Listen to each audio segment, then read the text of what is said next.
Yeah. There is that. You can target other parts of people's bodies. You can target the heart and cause heart seizures. You can target the lungs and cause bleeding. You can target, if you're clever enough, some of the essential glands in the body that control all of the hormonal systems. So if you have dissidents or people that you don't like as a government, it's very, very easy these days to irradiate them and either have them wind up in jail or in a psychiatric hospital. And of course, there is no comeback on you. Yeah. Now, these weapons that the governments have and are still using, are they more powerful than, for example, the Wi-Fi I might have in my front room, or my cordless phone, or a mobile phone transmitter? No, in fact, they're actually, the power is slightly less. Less? The power is slightly less. The difference is, where you might use Wi-Fi, you might go in after work and do a couple of hours and then leave. And the Wi-Fi is going out in all directions.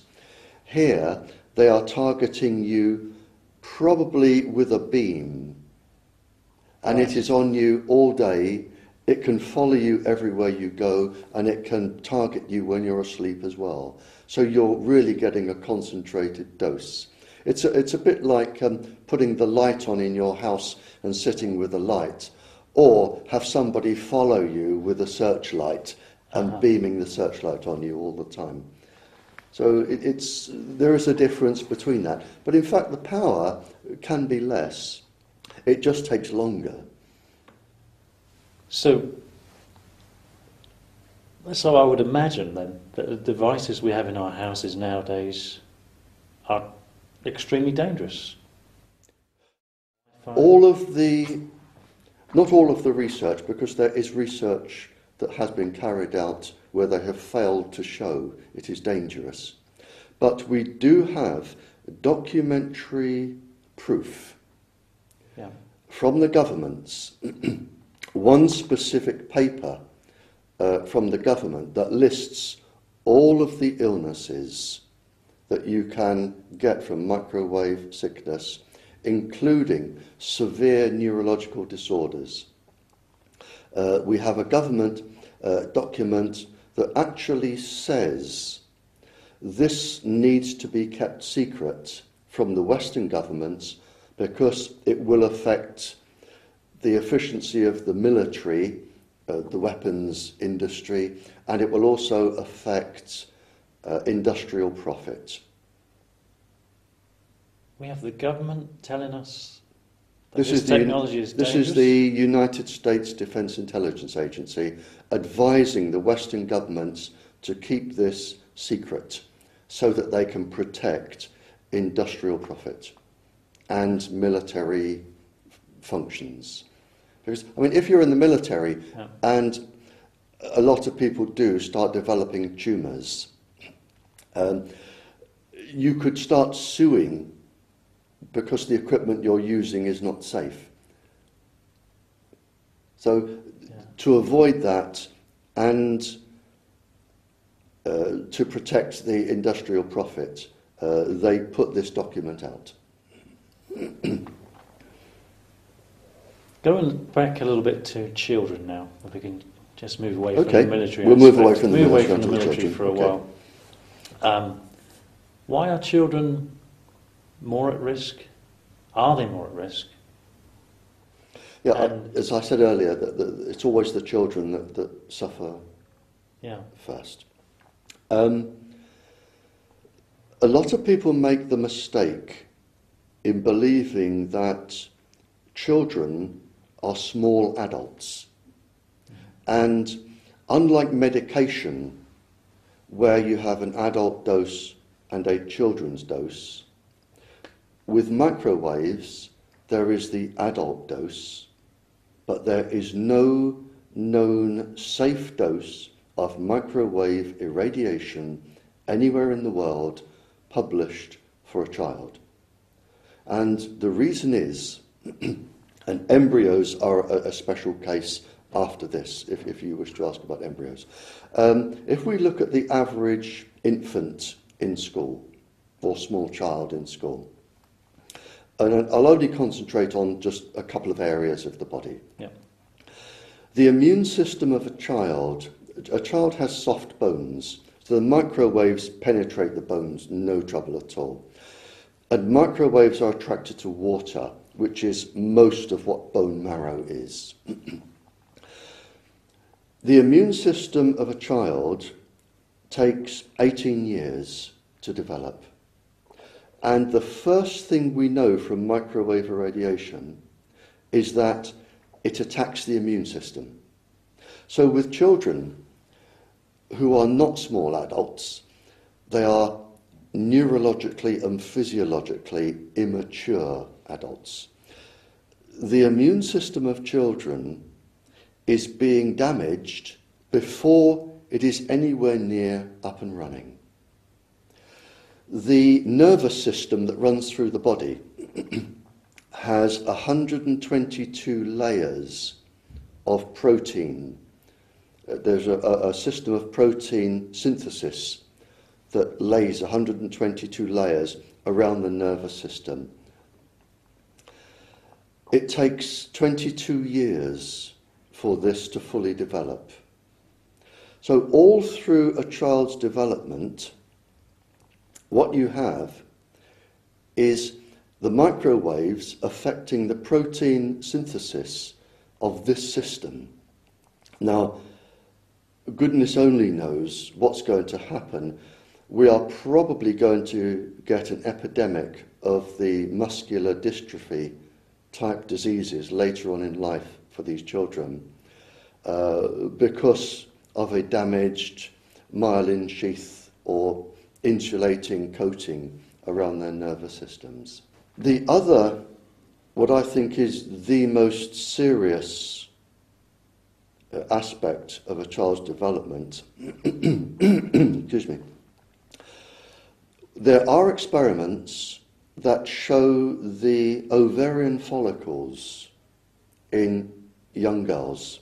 Now, unlike boys who produce sperms as and when they're required on a daily basis, young girls are born with all of the 400 eggs they are going to need to develop into fully blown eggs and children. Now, we know that microwaves affect the ovarian follicles and can affect the ovarian eggs. We know that the microwaves, there are papers on this, can cause genetic damage. Now, if you think of a young girl at school, she's sitting here and she has the Wi-Fi set transmitting straight through the uterus into the ovaries.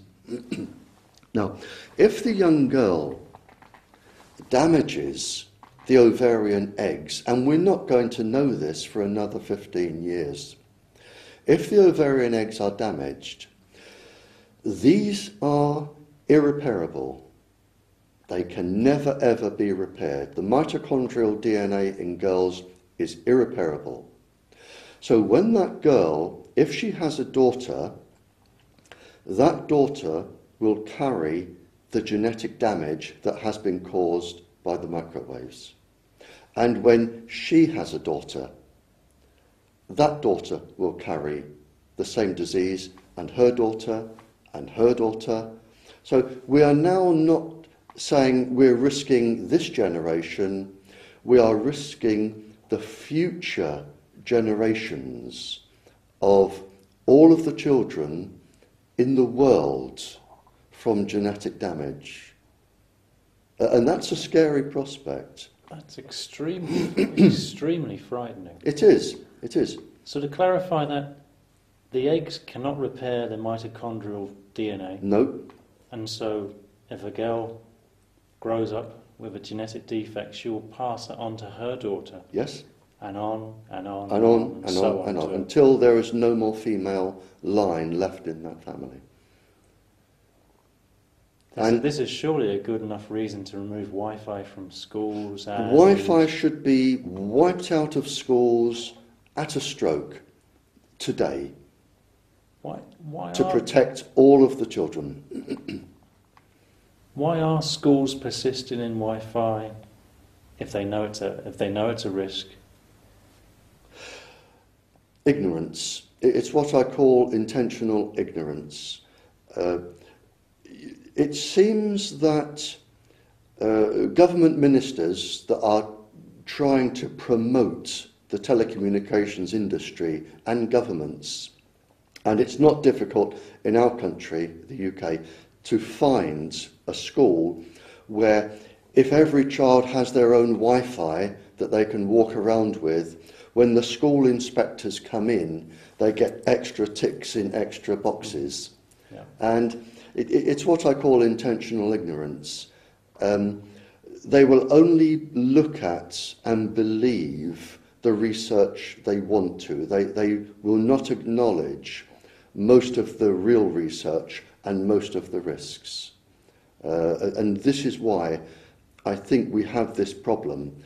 There is such a pressure on advertising and hype to get this technology and then this technology and this technology.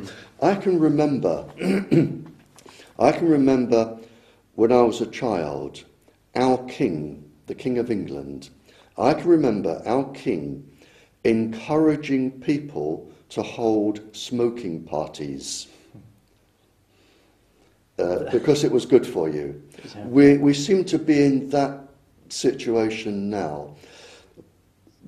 People believe that if you get the latest technology, it's going to benefit the children. What they do not do, and I call them silly boys, and I'm being disrespectful. I think our Prime Minister, and certainly the head of MI6 and our Secret Service, and I really hope he gets to look at this, they are so young that when we were making major decisions on the dangers of this, they were wondering what their nappies were for. And they have now got into the position of power, but they don't have the intelligence to come back and talk to people like me and say, look, what's the truth behind this? They listen to the government advisors, who are usually people brought in from the industry. Uh-huh. And they believe that the government advisors are right.